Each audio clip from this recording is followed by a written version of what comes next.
And also, as well, in the year 2001, you guys actually released an independent EP titled Patches in Time.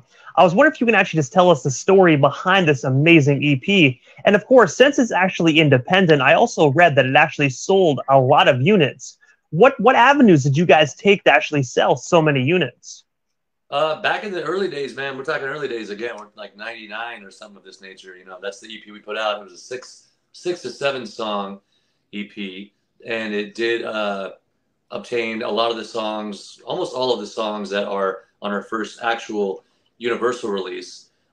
Universal being worldwide or whatever, as a full length album. And the process with that was we just had a bunch of very old songs that we wrote initially in '95 through '99, I guess.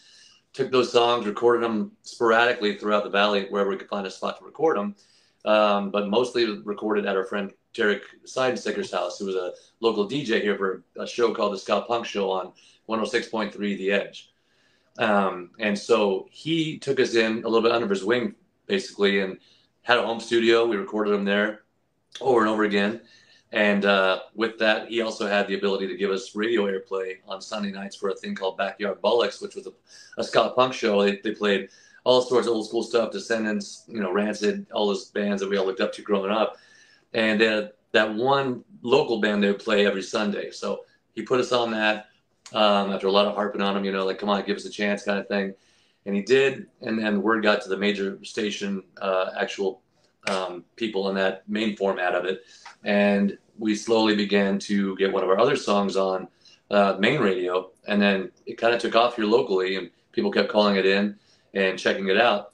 And so we got our records in, or that record, into a local record company place called Zia Records, a local record store. And that's where a lot of our units were sold. They're on the streets at shows, you know. That's kind of where the whole thing grassrooted from.